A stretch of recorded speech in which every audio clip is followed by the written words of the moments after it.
Mga nagchichismis sa akin, masaya ka na sa nangyari sa akin, yung mga sul dyan. Ito ngayon, nangyayari sa pamilya namin. Sunog ang bahay, munti na namatay yung mga dalawang anak ko dahil sa kachichismis nyo.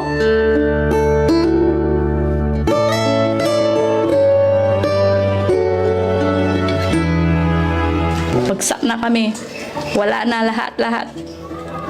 Baka may ichichismis pa kayo sa akin. Sabihin nyo na lahat.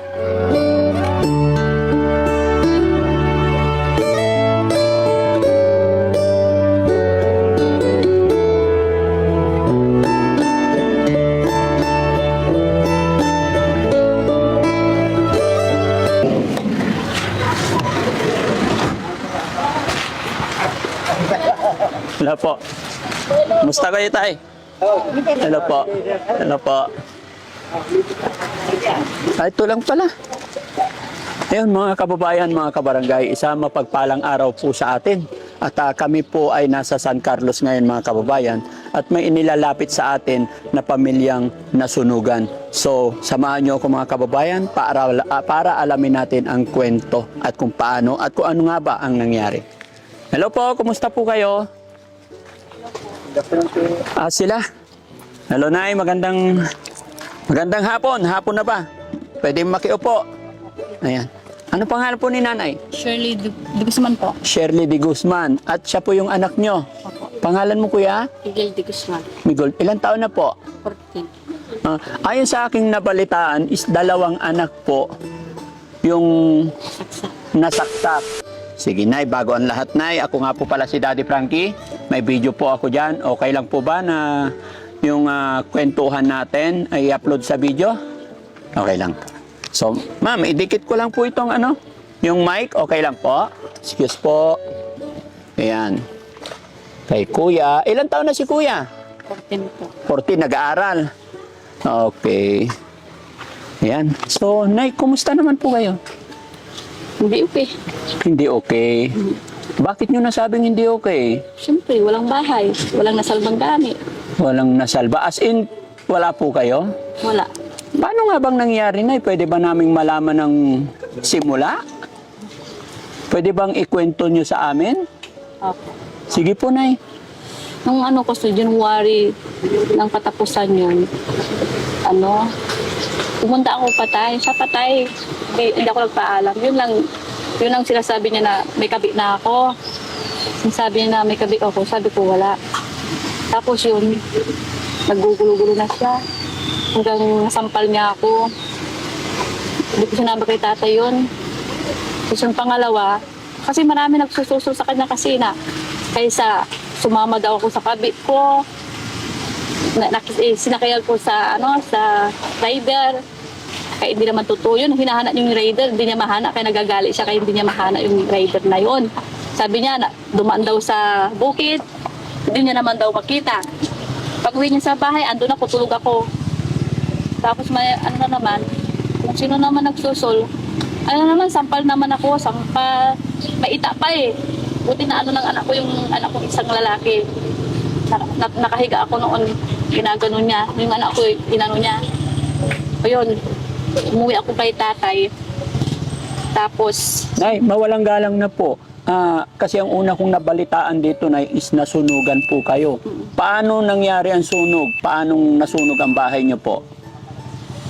Hindi ko po alam kasi nasa Pampanga po ako. So sa ngayon, nandito na po kayo. Anong pagkakaintindi niyo bakit nasunog ang bahay niyo po? Dahil may nabalitaan siyang may kasama daw akong lalaki. May nagsabi daw. Kaya nga po, yung bahay niyo po, Nay, bakit po nasunog? Sinunog daw ng asawa. Sinunog ng asawa niyo. Okay. So yun ang yun ang kwento na kaya nagsiselos, kaya niya sinunog, parang ganon. O sige, Nay, kwento niyo nga po. Yung una-una? Opo. Yung una po, yung una-una, kaya nga, hindi pa ako galit, no? Marami siyang sinasabi na yung hindi maganda sa akin, panirang puri. Pero hindi pinitindi yun. sinusolve namin doon sa bahay namin. Yung hanggang nasasaktan niya na ako, andun pa rin ako sa kanya. Pinubuo ko pa rin yung pamilya na yun. Tapos sabi nila parang siya nababaliw. Kaya pumunta kami sa Baguio para makausap ko sila mag-isa. Kaming dalawa lang. Tapos yun, okay pa rin yun sa kay Baguio. Pero pagkatapos namin yung alam nyo na, nung dahil mag-asawa, yun, sinakal niya ako doon, binugbog. Yun, takot ako doon. Alam, papatay niya ako. Doon sa Baguio? Sukol. Maraming tako ka na doon, umuwi na kami. Yung kasama ko siya, umuwi pa rin siya. Parang sabi niya, kay isumbong mo kay kapitan niya, hindi ko aaminin niya na binugbog ka, ganyan. Sabi niya, pumunta sa Isabela yun, sa kapatid niya. Tagal, andun pa rin ako sa bahay namin. Tapos, nung umuwi na naman, ayan, naggulo na naman siya. Na sinabi na, ewan ko kung saan niya sabi na, pinipick up daw ako ng rider.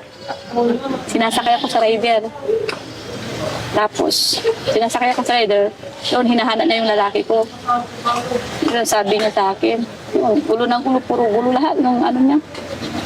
Tapos, kabasto sa lahat yung mga sinasabi niya. Eh, yung anak kong babae, sabi niya, tama na mama, sabi niya, niya yung damit ko, punta ka muna kay lolo, sabi niya. Kaya pumunta si tatay ko, kinuha niya ako. Kaya umuwi ako sa bahay namin. Yun, palagi siya nagkukulong. Palagi, ang una-una sinasabi niya palagi, magpapakamatay siya. Opo. Sabi ko naman, sana ako, tignan niyo si papa niya, baka magpakamatay, sabi ko. Kasi hindi na ako makalapit sa kanya. Kasi grabe yung galit niya sa akin. Parang gusto niya na akong patayin. Binantaan pa niya akong papatayin yung kaya umalis na ako. So din, yun, umalis na ako, nagtrabaho ako sa Baguio. Unang trabaho ko yun sa Baguio. Nag-aalaga ng bata. Akala ko, pag alis ko, parang na yung utak niya na, na-realize niya na wala akong lalaki. Kasi nagpapadala ako ng pira sa kanila. Opo. Di, 8,000 yung monthly ko doon. Nag-aalaga ng bata. Pero sabi nila, ganun pa rin. Maraming sinasabing hindi maganda sa akin. Kaya hindi na ako umuwi. Nagpapadala lang ako. Pag umuwi naman ako, grabe mas grabe yung gali niya kasi may nasasaga na naman siyang hindi maganda sa akin. Na kaso, kasama ko na daw lalaki ko, ganun. Kaya kung minsan, naiiyak ka na din. Kahit gusto mong buuin yung pamilya mo, wala din. Saka itong nangyari na to, akala ko, sabi ko, babalik ako ng December sa kanila. Yun, itong ginawa niya. Paano ginawa niya, Nay? Sabi niya sa akin, umuwi ka na dito, sabi niya. Sabi ko, di ako makakauwi sa December na lang, kako. Uwi ako kasi namimiss ko na mag-video okay, kako. Tapos sabi niya, puro bastos yung sinabi niya kaya pinatay ko. Pero narinig ko pala yun na, bibili na daw ako ng 2 kabaon. Hindi ko na hindi ko naman gagawin niya yun. Tapos, tumawag ng anak ko na gano'n ang nangyayari. Ayun. Ano po nangyari, Nay? Tinawag niya na, hindi niya ako matawagan sa cellphone kasi naka-off yung cellphone ko. Opo. Tinawagan niya yung hipag ko doon sa tinitirahan ko na yung mga kapatid ko, mama, sinaksan ni Papa, ganun, sabi niya. Sabi, hindi na ako nakaimin, nakaupo na nga ako doon sa Kasi sabi niya, si Miguel, mamamatay na, sabi niya. Kasi Unyo, hindi wala nang malay, sabi niya. Hindi nakaupo na ako. Sumigaw pa ako doon sa Pampagay, sa sobrang sakit. Kaya umuwi ako agad. Nung umuwi ako agad, sinamaan ako ni Kuya, sa yung hipag ko. Punta kami dito. Nakita ko yung mga anak ko, punong-puno salsa. Umiya ito. Kaya, tapos sabi nito, mama, hindi ko na kaya, sabi niya. Sabi ko, kaya mo yan ako. Hindi pa ako matras eh. Umatras ka na ako. Kaya, yun. Kaya, inisip ko yun. Pero yung bahay namin, hindi namin inisip na susunod yung, alam namin sunod, pero wala na kayong pakialam, inaano ko lang yung buhay ng anak ko. Kaya sabi ko kay Lord na, kahit mawala lahat sa amin, huwag lang yung 2 anak ko, sabi ko. Mabuhay sila, sabi ko. Yan sinasabi ko. Tapos sasabihin, tutubuan daw sila. Sabi ko, hindi muna, hintayin niyo ako. Sabi ko sa doktor, bakit? May kasiguraduhan ba mabubuhay sila pag lalagyan ng tubo ako? Sabi nila 50-50 daw. Sabi ko, nagalit ako doon sa doktor. Sabi niya, bilalagyan ng tubo, sabi ko. Kasi yung hininga daw, parang kaunti lang daw. Hahabulin doon. Sabi, yung sugat nila, hindi nila kaya eh. Tapos yung tubo na naman ako. Hinintay nila ako. Tapos kinausap ko to na yung kalmas siya para hindi siya susuka ng dugo. Ayun, sa awa ng Diyos, umano yung hinga niya nung dumating na ako. Pero hindi na siya natubuan. Pero parang sila sa sakit. So ilan anak niyo po ang ibig sabihin na bukod sa panagsusunog ng bahay, sinaksak din yung 2 anak. Nauna nang sinaksak sila bago pagsunog sa bahay. Ito, nakita niya yung kapatid niya sinasaksak na tulog daw eh. Natulog yung kuya niya. Tapos nung yung nandun kami sa ospital, medyo okay na. Ayun na, yung bahay namin, nagano na kami. Kasi wala, sunog lahat. Pati motor, yung hanap buhay motor, lahat, gamit, wala. Sunog. Alam mo yun, pinaghirapan mo buong buhay mo na magdamag ka magtrabaho hanggang gabi para mabili mo na gamit na yun. Tapos sa isang higla lang, boom, wala na. Nawala lahat. Nawala lahat. So asaan yung kapatid niya na nasaksak? May pinuntaan yun, kaya dyan na. Ayan din. Oo, kasi umiiyak kaya pinapasyat. Bakit siya umiiyak? May takot.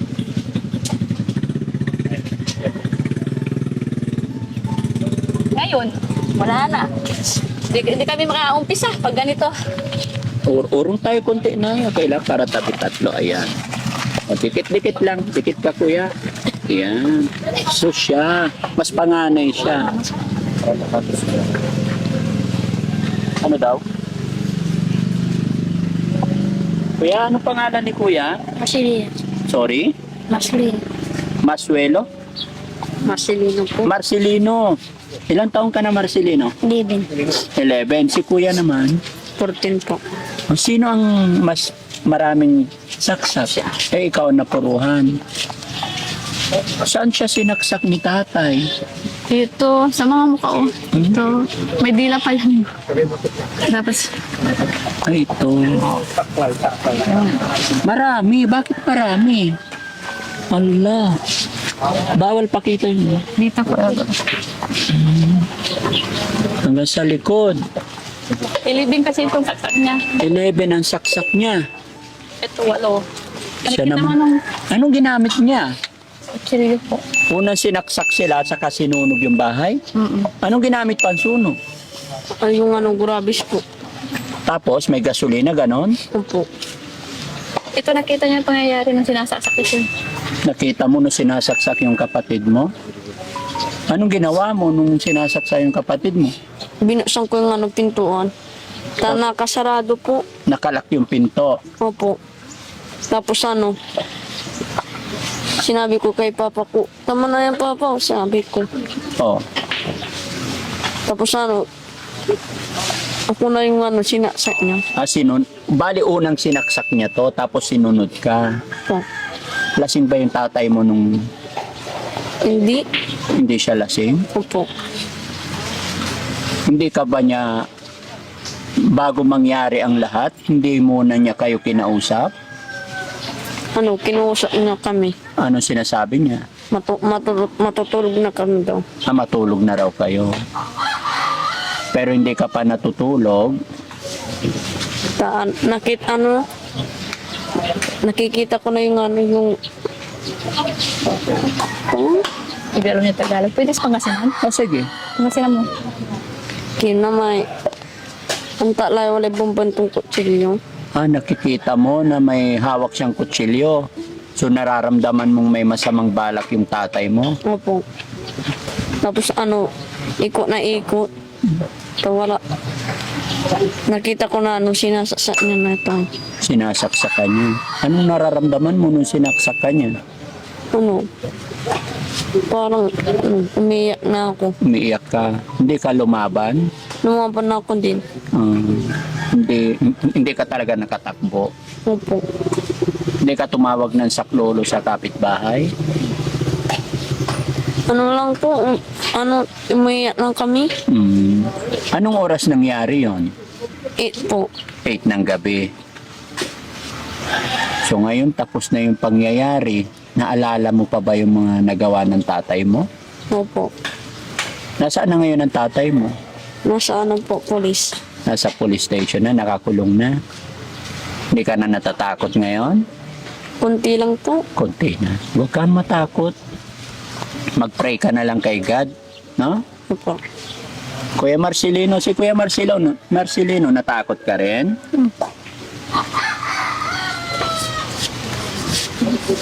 Ano sasabihin mo kay tatay ngayon? Siyempre, mapapanood niya yung video natin. Ano sasabihin ni Kuya Marcelino sa tatay mo? Sabihin mo lang kay papa mo. Ano sasabihin mo sa papa mo? Ano sabihin mo kay tata mo? Sabi mo yung nasa puso mo. May mensahe ka ba sa tatay mo? Sige, sabihin mo. Anong mensahe mo kay papa mo?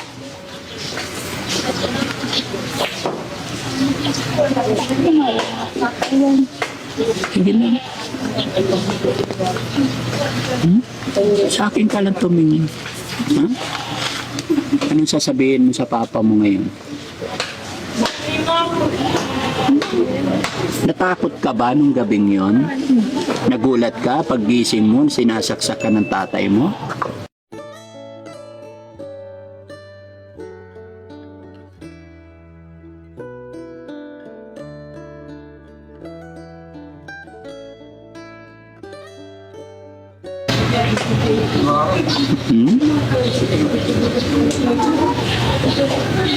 Yung mga kababayan, dahil siguro sa kanyang trauma, kaya hindi pa mapagsalita ang bata. Kailan nga ba nangyari yun, Nay? Ilang araw na nakalipas? Nung Lunes pa yun. Nung Lunes. Ngayon, ano naman ang sasabihin mo sa tatay mo? Bakit ginawa yun sa amin po? Ano? Mabait sa amin po yun. Mabait si tatay. Nagtataka ka rin ba? Bakit niya nagawa ito? Yung mga Oo. ganun? Alam ko naman yung tatay niyo, hindi niya siguro kagustuhan yun. Maaring may problema lang siya, no? Hindi rin natin siya pwedeng sisihin kasi hindi natin alam. So, ipag-pray lang natin yung tatay niyo. Walang magulang na hindi nagmamahal sa mga anak. Gaya ng aking sinabi, siguro may malaki siyang problema na hindi niya nakayanan. So, ipag-pray lang natin. Mag-pray kayong magkakapatid, sama ng mama nyo, no? Ngayon, kuya, mapapanood ng tatay mo ito, ng papa mo, at syempre hindi rin madali yung kanyang sitwasyon doon. Ano ang mensahe mo sa kanya? Maingat sa ano. Pag, yung ano po. Kung Sige, kahit sa Pangasinan, para mensahe mo lang para sa tatay mo. ano po.